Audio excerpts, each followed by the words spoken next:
Subscribe to our YouTube channel and press the bell icon to get the latest updates. Welcome to a special and unusual interview by ThePrint. I'm YP Rajesh, managing editor at ThePrint, and I called this unusual because the subject we are going to talk about today is not something we normally tackle at ThePrint. It's investment, wealth creation, and more specifically, stock picking and stock markets. But that is one of the big themes today. For those of you who track stock markets, it's just been soaring and soaring, as you know, and people are making or supposed to be making tons of money. The Indian stock markets have hit the highest highs this year in the world. That's 39 at last count. And money just seems to be pouring into the markets. But this is also happening at a very unusual time for the macro economy and the political economy, because the economy is struggling to recover from what it went through during the pandemic, and before that it was hit by a massive slowdown. Without further ado, let me introduce my three esteemed guests. Saurabh Mukherjea, founder and chief investment officer of Marcellus Investment Managers. Rakshit, Ranjan, who manages Marcellus's Consistent Compounders Fund, and Salil, Desai, who manages large advisory portfolios at Marcellus. Welcome, gentlemen. It's such a pleasure to have you, Saurabh, Rakshit, and Salil. Thank you.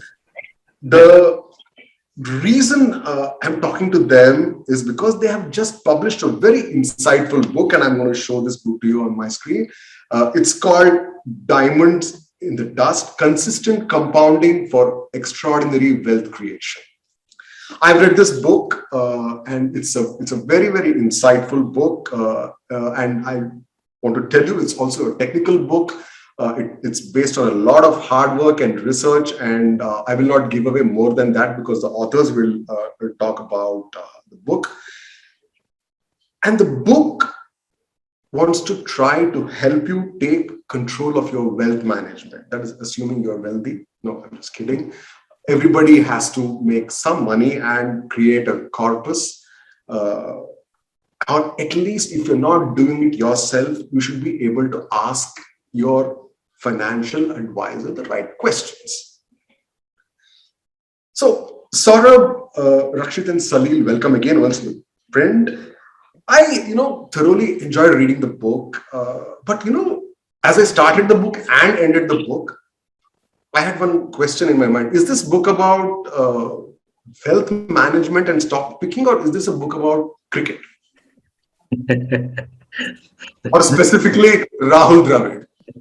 So if you live in India, obviously everything has a little bit of cricket. So I think even family life and office life has a bit of cricket in it.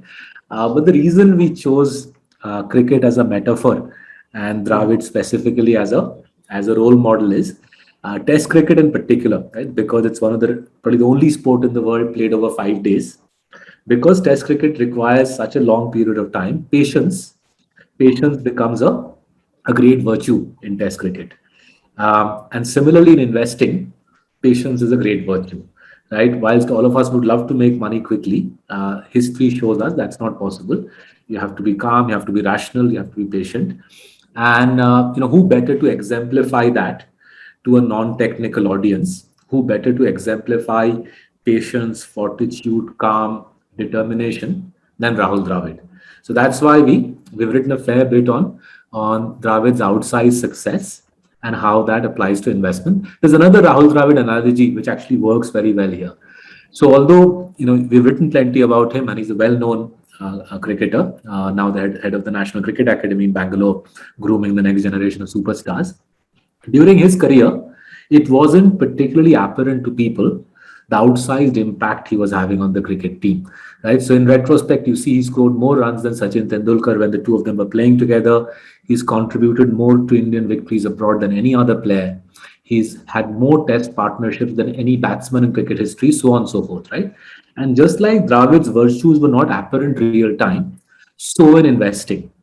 The stocks which make the most amount of money in the market do so quietly and so consistently that the janta, the public, isn't aware of it. So the Dravid analogy actually works at two levels: the patience, fortitude, and determination required to be a good batsman and a good investor, and the hidden, the stealthy aspect of outsized success in cricket, and the stealthy aspect of how great companies build great fortunes, right? So typical consistent compounder in diamonds in the dust is making 10x in 10 years for its shareholders, 100x in 20 years, 1000x in 30 years. But you won't see these promoters, parroting their virtues and their riches on TV or in social media. They keep a low profile and they continue compounding wealth for millions of Indian families. So whose idea was it to connect cricket and Rahul and investing? I mean, you are three authors. All three of you played cricket, I'm sure all three of you are cricket buffs. I think we're all statistically minded people, but let me put it to Salil. Salil, whose idea was it to write so much on Rahul Dravid? Dravid has been a common point of discussion for all of us internally for years now. So it actually came out naturally that if we were to bring out this concept and try and draw some parallel between investing and something else, which normal people would understand, then he was a natural choice. I don't think we sat down and said, who should we pick or what sport should we pick? Because, like Saurabh was saying, it just came naturally to us. Okay.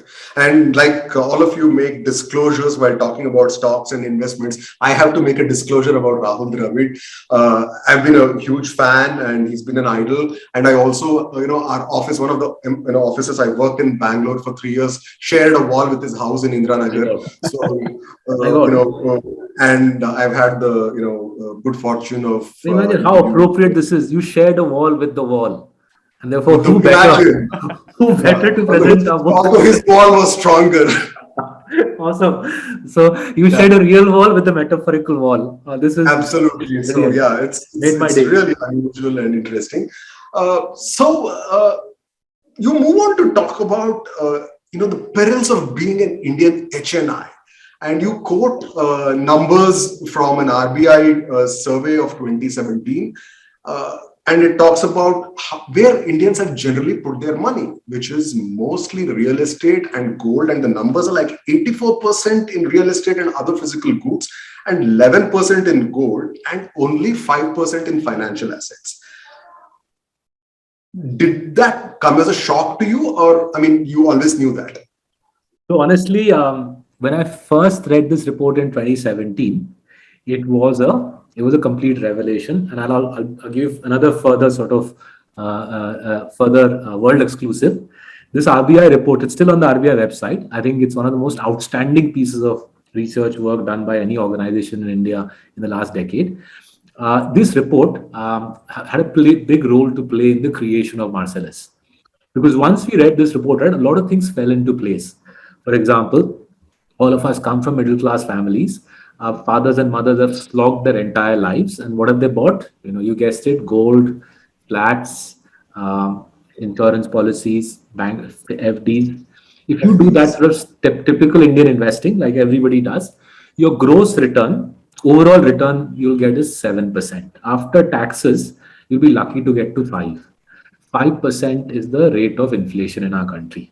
Right? Just whatever, I'm speaking to you on a laptop, I'm drinking a cup of tea, all of this stuff goes up typically at 5% a year. So if your wealth is growing at 5% and prices are rising at 5%, that means your real wealth creation is zero. And that has been the state of millions of Indians, right? They work hard their entire lives, but they get no compounding out of it. Koi wealth creation nahi ho pata.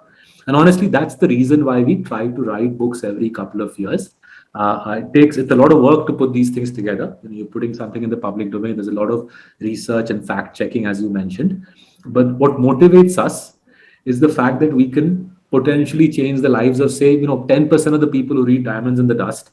If they do what's in the book, it'll transform their lives, right? And that ability to write at this juncture of Indian history, where most of your and my relatives are doing what the RBI book said, right? So if you get off at Delhi airport and drive on an H8 towards Manesar, you'll see what we mean, right? Row after row of flats, almost going all the way to Jaipur. You get off at Bangalore airport, drive towards the city as you approach the Hebal junction, right? You see apartments. So this is the common Indian thing.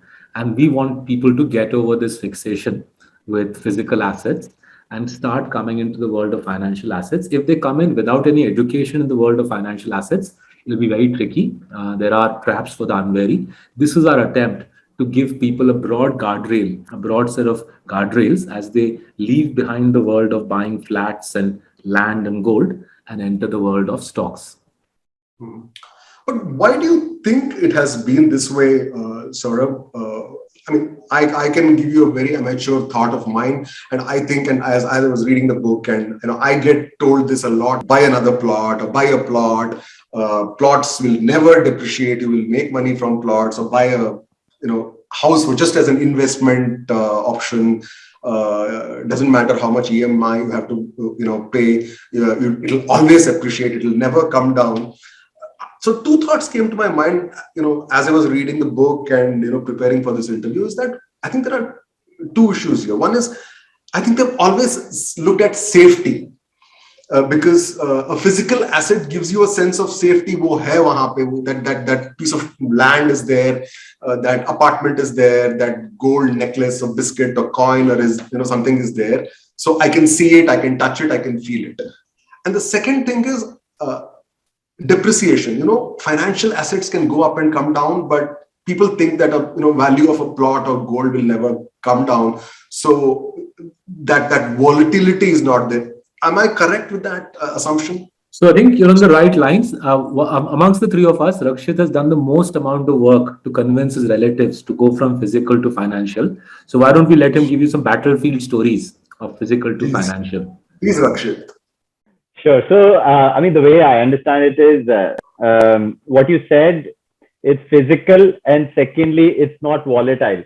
These are two types of perceptions that we have about gold, plot, real estate, so on and so forth.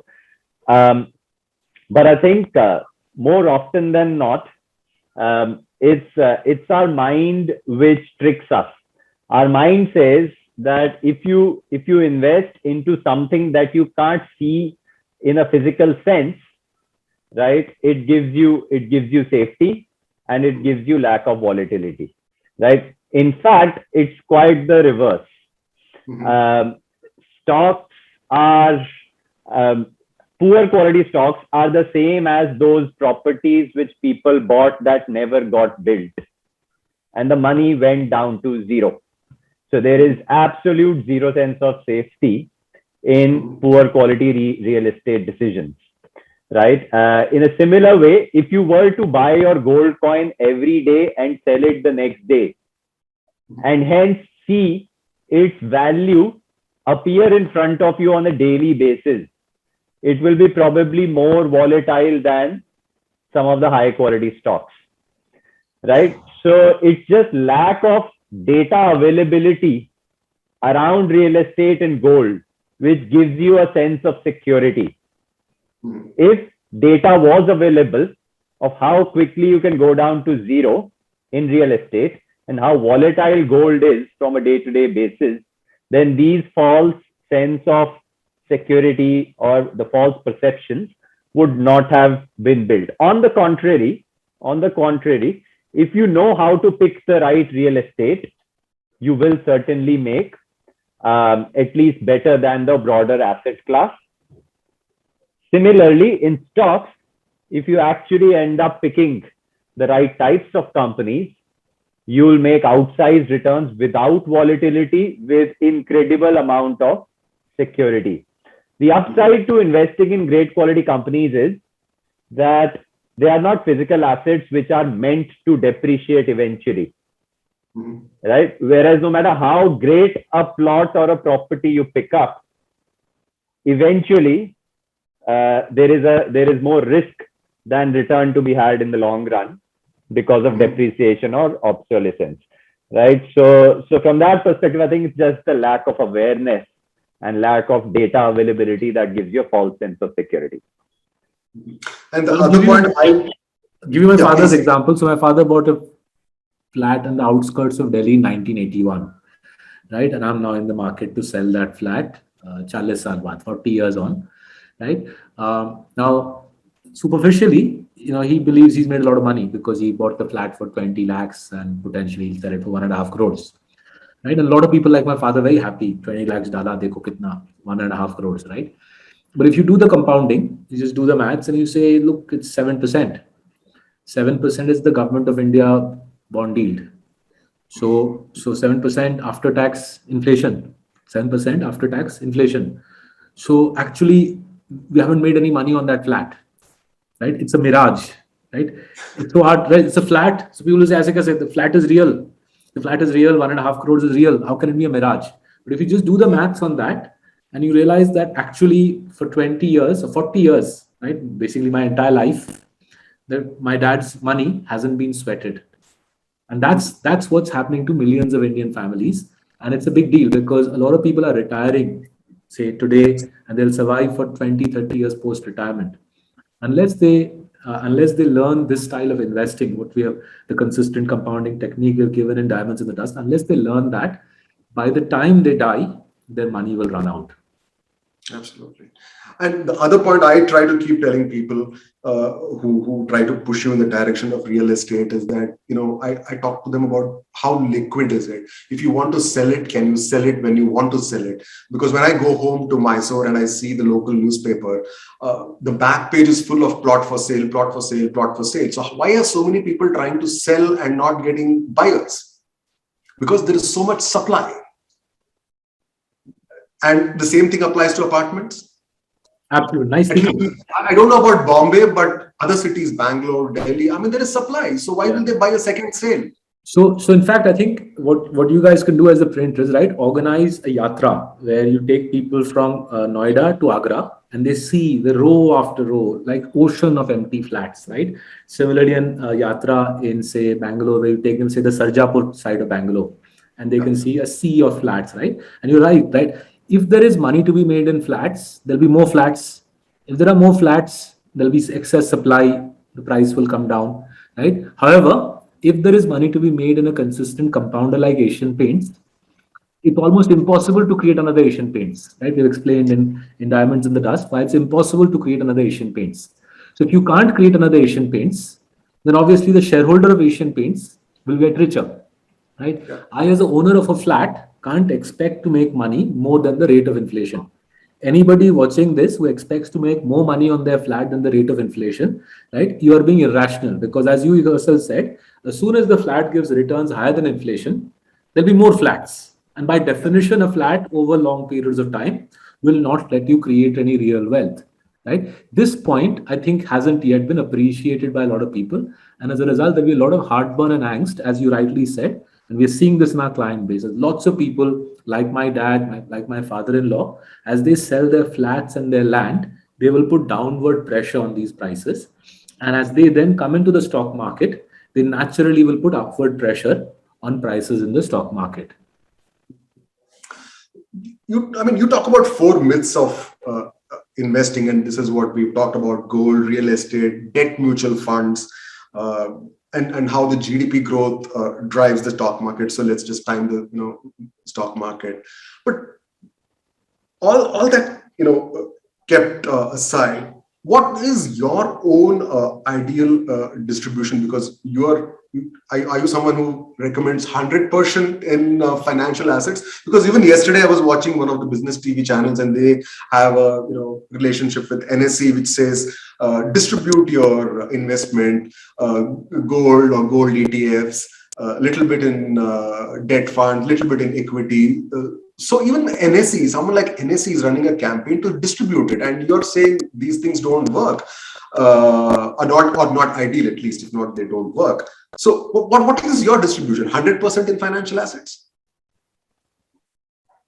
The way we have done it ourselves, and the way we, when clients ask us, we suggest to them is that whatever you need for a safe harbor, for a rainy day.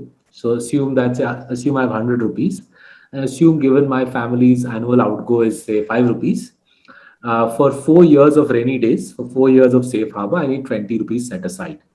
So that 20 rupees we put in fixed deposits in a good bank, right? We don't go and buy debt mutual funds with that 20 rupees. That 20 rupees is genuinely has to be kept as secure as we can possibly keep it. The other 80 rupees has to go into consistent compounding.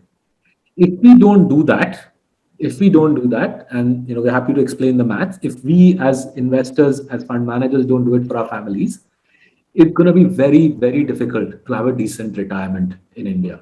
So just to put some maths around it, even for a middle class retirement, by middle class retirement I mean Swift Desire, annual holiday to Ooty, Kodaikanal, right? 2-bedroom flat, Sarjapur, Noida, Gurgaon. That sort of middle class retirement. Even for that, in today's money, you need 7 crores ka corpus, cash at point of retirement in today's money. I'm not so sure how many Indians have got that money. I'm not so sure how many Indians, even in our social circles, are retiring with 7 crores of cash to fund a 25-year retirement, right? And it really worries us. And therefore, even we as investors, that 80%, that is not rainy day, that 80% that we set aside for investing has to go into consistent compounding. If we do stuff like gold ka ETF and debt mutual funds, it'll pinch us at the most vulnerable stage of our life, 75, 80, right? Because our money will run out. The more you do substandard investing, the more you drag down your returns by investing in subpar assets, the more it'll hurt you in the most vulnerable years of your life. And hence these books, right? Now, imagine I'm a advisor, right? You and I are not going to be knowing each other 40 years hence, no? So if I drag down your rate of return and 40 years hence, you're disappointed, I'm not going to be around anymore. So I will tell you to spread it around.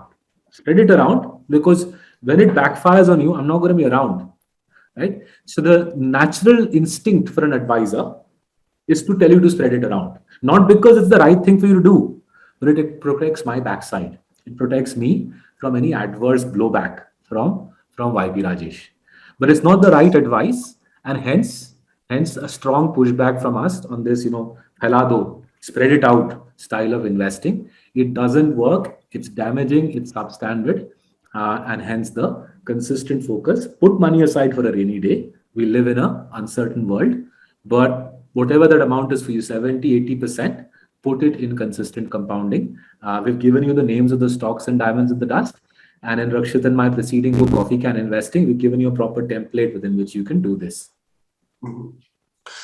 But like you said, this requires, even after reading the book, it requires a lot of thinking and research. But one of the things you tackle very early on in the book, Saurabh, Rakshit and Salil, is corporate frauds and crushing risk. And that is, I think, something which I think when we talked about safety, that is another thought that comes to a lot of, and when I say a lot of, I generally try to talk about people like us, PLUs, upper middle class people, not the, HNIs who are known to, be better off at investing or savvy at investing. अरे वो company डूब गया, अरे ये company वाला पैसे लेके भाग गया. How do I trust my money? So you've done a great job of researching some of the big corporate frauds. You talk about naughty financial advisors or lenders, and you touched on 2 or 3 companies, and I will name those companies because it's there in the book. You talked about Deccan Chronicle, 1% Beverages, Cox and Kings. Deccan Chronicle is very close to the heart because I know many friends who work there and who have had a very tough time and whose careers have ended before they should have ended. Right.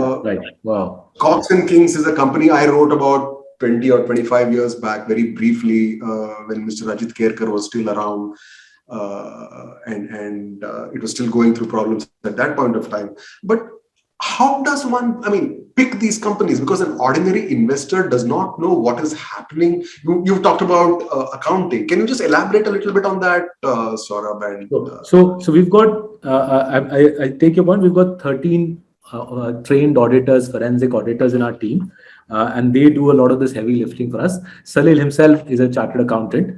So I'll request Salil to explain how your viewers, how the Print's customers can do some basic amount of financial forensic accounting on their own. Salil, any thoughts? Sure. This is actually a pretty common challenge that that a lot of non-technical people, so to say, will face. Now, there are two ways to approach this. Right? One is that you take out time. Finally, it's our money, it's our personal wealth that we are concerned about, worried about. So it would be prudent to actually set aside time to do some of this work. Right? If you think that that is completely not possible, but at least the book will tell you to ask the right questions to whoever you are taking advice from. So if somebody is asking XYZ company to invest in, then you tell them that what are these 2-3 accounting say ratios, or what does the annual report tell about a certain issue. So it kind of empowers you to ask the right questions. Now, if that is the case, then it's a separate issue. But if you're trying to do it on your own, then our suggestion is to like I was saying, to set aside time and at least read the company's annual reports. Then these are all available publicly. You don't necessarily have to be a shareholder. You can go to a company's website, check it out. 3, 4, 5 simple things you should check for. Right? The first is completely non-technical. You look at the board of directors. Right? Are the board of directors of the company made up of friends and family members of the promoters? Although there are strict rules on who can be what we call as independent directors, but these rules are not always followed to the T. So you figure out who are these people on the board. Can they be truly independent? Can they tell the promoter to stop doing something which may harm the company? Further into this, there is something called as an audit committee. An audit committee of every company is supposed to be monitoring how, what are the internal processes and practices that are followed, and whether there are any gaps in that. Are any of the promoter families part of the audit committee? If they are, then that is not a good sign.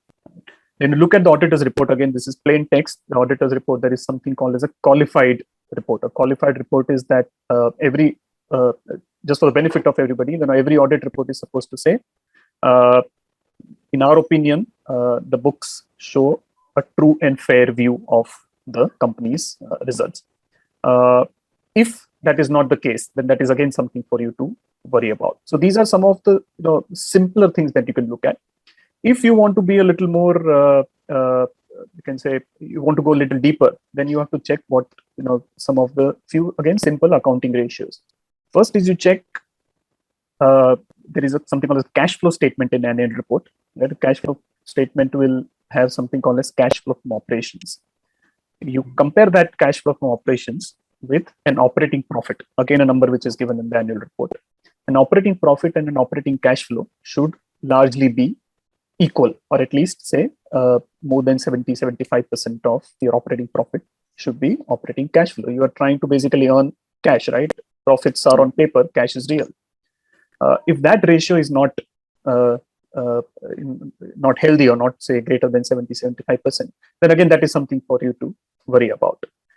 Maybe something more to do is you look at 3-4 years of annual reports, right, and see how much are the auditors getting paid. If the growth in how much the auditor is being paid is higher than the growth in the company's revenues, right, which again is a red flag, right? That calls into question the objectivity of the auditor. If the scope of work is not increasing, why is the payment to, or why the fees increasing? So these are some of the very, very simple things which we think anybody can do. In the book, again, we have listed down some which are more detailed. And for anybody who wants to really spend time and do these, this is not something where you will need to be, either qualified in accounting or know some nuances. The simple things, we've also given a checklist. What you could do is just go through the checklist, mark them out, and if most of the things get ticked, then that's a good sign for you to proceed ahead. And just to sort of echo what Salil is saying, we've given checklists for people who are new to this forensic accounting checklist. And even if you don't want to do the checklist, in page 108 of the book, we've given a very simple 3-step basic forensic accounting analysis that even a starter can do. Our sincere request to you is, if you are thinking of investing yourself rather than hiring a fund manager or a financial advisor, at least read page 108, do the basic minimum that's been listed in page 108. Don't buy stocks without doing the minimum amount of work. If you do so, it's your money, and you should be prepared to lose it if you don't do the basic amount of diligence that we have listed in page 108 of the book. I'm sure you've heard of this mythical character called Gordon Gekko, who said greed is good. But I mean, this is greed going to another extent where, corporate cultures are getting exposed. And also, regulatory effectiveness. What do you have to say about both? So what does it say about our corporate culture? I think more than corporate culture, right? I think we have to ask, what does it tell us about our investors? So whilst we have written about Cox and Kings and Amtech Auto and Manpasand and so on, we are financial analysts ourselves. Some of us are chartered financial analysts. Some of us are chartered accountants. We've been reading these annual reports for the last 10, 11, 12 years. And we've been astonished, absolutely astonished, that investors go and buy shares in, say, Diwan Housing Finance or Cox and Kings, and banks lend to these institutions thousands of crores. So what it does raise, and I agree with you, it raises the question of, does rules-based capitalism work in India? It's not so much a question that that we have naughty people. You're bound to have naughty people in a free market economy. But what you also expect the naughty people to encounter is a degree of a skepticism and obstruction, an opposition from the investor community, whose job is to safeguard the monies of depositors, investors. That sort of fiduciary aspect of investing somehow has gone awry in our rules-based investing system, where, to be fair to the authorities, SEBI, Ministry of Corporate Affairs, the annual report construct that Salil read out is actually very good. If you read an annual report of a company in India, you'll pretty much figure out within 2 hours whether this guy is stealing money or not. It's very, very difficult to steal consistently and fudge it in the annual report, right? And there's enough forensic techniques now available to people like us. So leaving aside the retail investor, who you could perhaps dupe, one really has to ask the question, right, as to what are the investor community and the lender community doing, lending to these institutions whose annual reports are sort of giving red flags way in advance of the ultimate blow up. That's where there's work to be done, and this is not the retail investors' fault. I don't even think it's the fault of the authorities, because the annual report construct in India is actually very informative. So if somebody says, I was reading the DHFL annual report and I had no idea this was going to happen, you have to ask, which part of the annual report were you reading that you couldn't figure out that this was going to end in tears? And similarly with Amtech Auto, similarly with Manpasand, similarly with Cox and Kings, and the other examples of forensic accounting we give in the books. I think some big tough questions have to be asked of the investor and lender community as to where exactly are the checks and balances failing there. So, like you say, accounting quality is key. I mean, it's like the bottom line. It's in the cricketing parlance, to go back to Rahul Dravid, you don't play the ball outside off stump if there isn't enough reward. So accounting quality is the equivalent to that, right? Most stocks in India should be left alone, right? They should be left alone because the accounting is subpar, the company is being poorly run, and accounting quality therefore is the cricketing equivalent of just let the ball go outside off stump, ignore the company. Doesn't matter what the results are, what the share price is, just ignore the company. And before that, you need to know where your off stump is. That's right. So that's why Dravid takes guard and he spends years practicing where his off stump is. People like Salil and Rakshit spend years practicing their forensic skills. You from accounting, you move to what to buy, and you talked about great franchises, and some of those great franchises I think you've tackled in your unusual companies list earlier as well. I think you mentioned Asian Paints yourself, HDFC Bank, Page Industries, and these. I mean, I made a list of them. The list is there, self-evident in the book.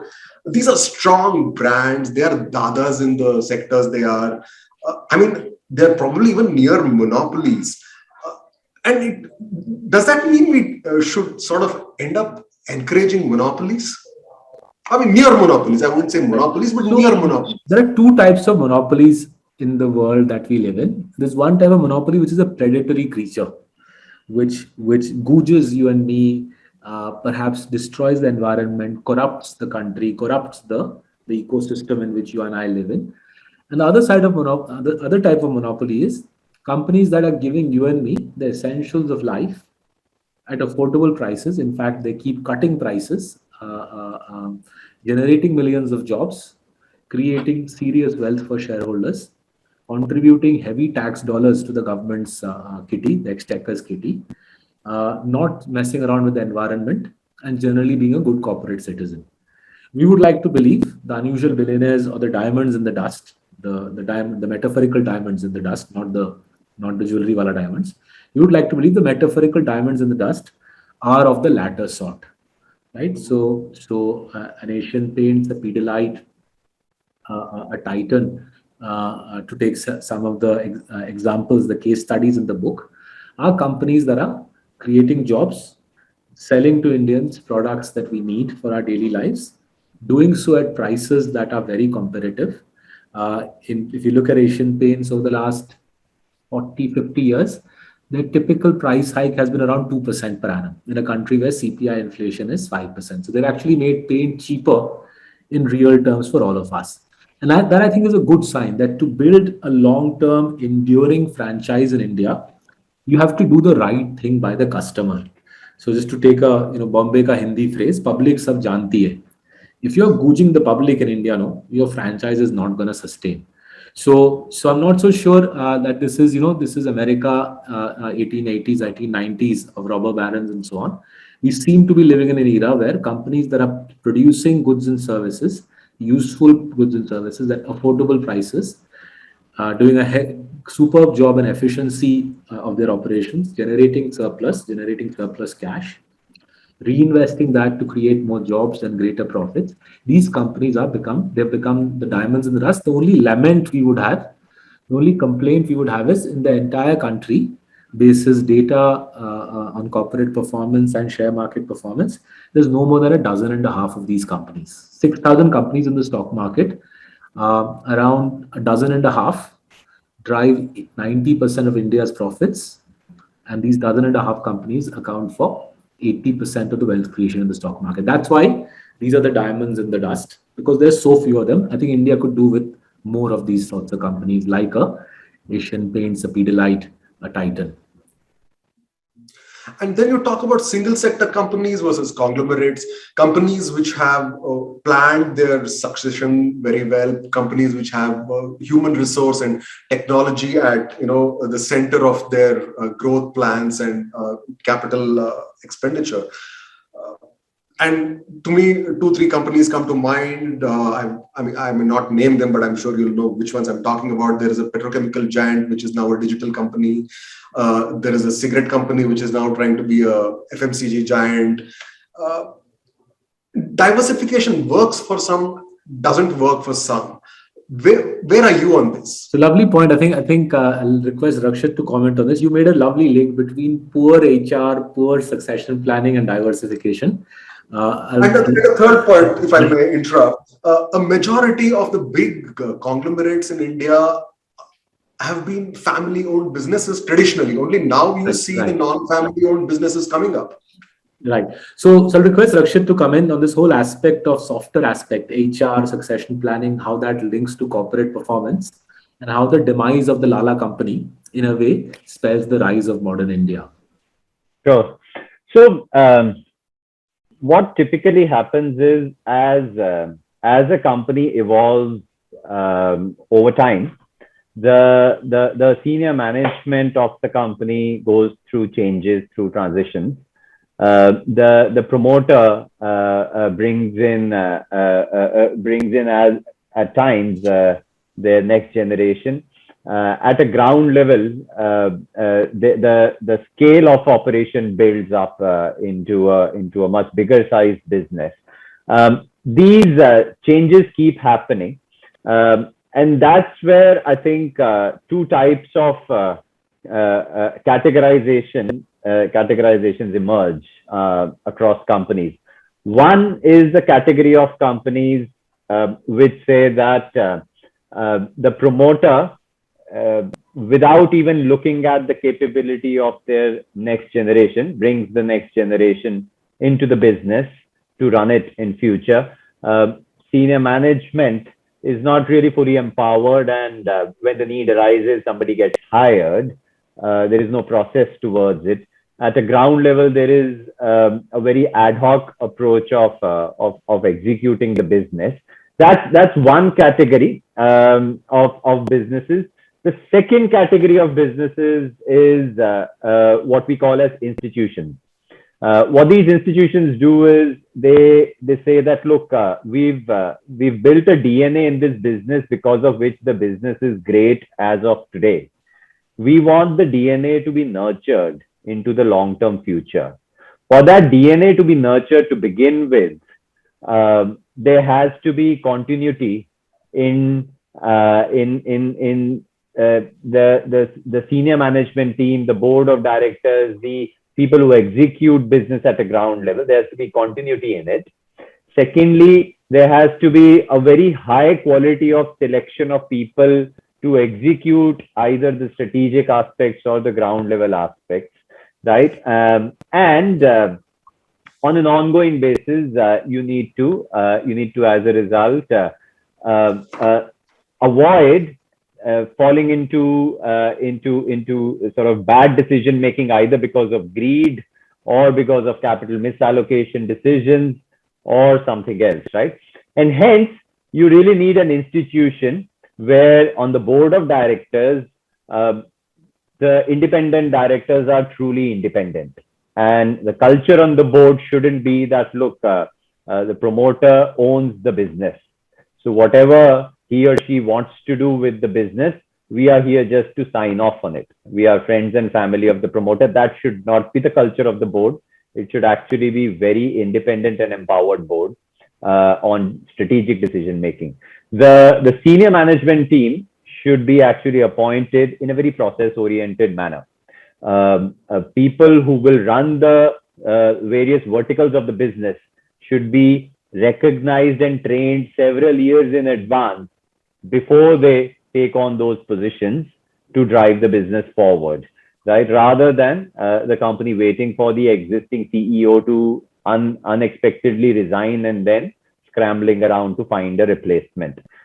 You need to also have systems and processes to execute the business at the ground level so that scale doesn't become a challenge to deal with.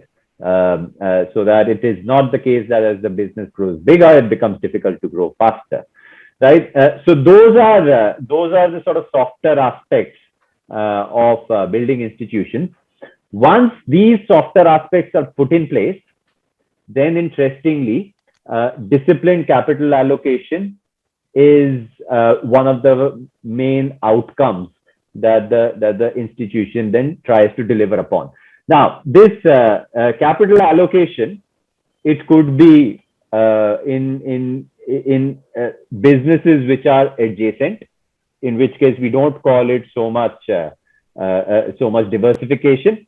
We call it sort of adding deeply moated new revenue growth drivers without much probability of failure. Or in some cases, it could be about seeding new businesses, some of which will succeed, others might not, but whatever succeeds with a very high degree of right to win against competitor or pricing power, as they call it, those completely sort of diversified lines of business get created. So it's not a black and white that conglomerates are poorer compared to single category businesses or vice versa. I think it's the institutionalization of disciplined decision making that ends up giving a high quality company which compounds over long term. For me personally, what was most fascinating about the book, Saurabh, was the when to buy aspect and the timing, the chapter on timing, because everybody, I mean, it's like, I mean, as an investor, people have learned that you can never time the market. You just have to buy. But you have sort of got those numbers there to tell us that even over a period of 20 years or 30 years, the difference was only a 0.7 percentage or 70.7 percentage or 0.1 percentage difference in how much your investment appreciated. I mean, that was like a huge eye opener. Although personally, I always try to buy when the market tanks. So, I mean, just tell us more about I'll that request timing. Salil to comment on this. And just one point, I'll need to run in a couple of minutes, but we'll request Salil. He's the in-house specialist on when to buy. So Salil, if you could talk about chapter 6 and when to buy, that'll be great. And then we'll wind up after that. Sure. Right. So this is actually a very common challenge everybody faces. Right? You think, say for example, somebody will come and tell you, UP election hai, so I don't want to take that risk. So I will not buy now. I'll buy at some later point in time. But timing, number one, is practically impossible. Right? You can't exactly know when a stock is at its top and when it's at its bottom. And second is, even let's say you figure out some Akashvani comes and tells you that this is the right time to buy and all. The benefits of timing are not very great, like the numbers that you quoted from the book, and we have given umpteen example. Now this happens because what you have to do is, one is look at the market separately from an individual stock. The market gets impacted by a lot of factors which are not necessarily the ones that impact a particular business or a particular company. And the market changes every day, right? Because say the rupee depreciates, or there is something happening in Afghanistan, and so on and so forth. So what you need to focus on is how strong is the company's business in which you are investing or you want to invest in. If that business is strong, so one is that it has to be, number one, clean, which is the first step that we spoke about. The second is that it should have pricing power. It should have all these softer aspects that Rakshit spoke about in terms of succession, institutional building. Once you have both of these in place, then pretty much it does not matter when you buy a stock or at what price you buy that stock. Because if the business keeps performing, right, the earnings or the cash flows of the business keep growing at a consistent, healthy rate, then over a long period of time, you will make enough money. You will make easily what the business grows at, not at the price or the time that you buy it. So this is the challenge. I think a lot of people need to really overcome this. Focus all your energies not on figuring out what is the best time to buy a stock or looking at what the market is, but focus your energies on finding those stocks which are clean, which have pricing power, and which use the capital in a wise, rational manner. That's simply the mantra. I don't think there's too much complication to that, really. And if I further try to simplify that mantra and conclude, just buy, stay invested for the long term, and in the long term, we may not be dead, but we'll be richer. Definitely, absolutely right. Thank you, Saurabh. Thank you, Rakshit, and thanks to Salil. That was a wonderful conversation. I enjoyed it a lot. I hope it was useful. Thank you very much. Thank you to ThePrint. Thank you, IP Rajesh. Thank you for hosting us. We'll hopefully get an opportunity to talk again when you write your next book. So until then, it's diamonds in the dust. Thank you. Thank you very much. Pleasure talking to you. Bye-bye. Thank you. Bye.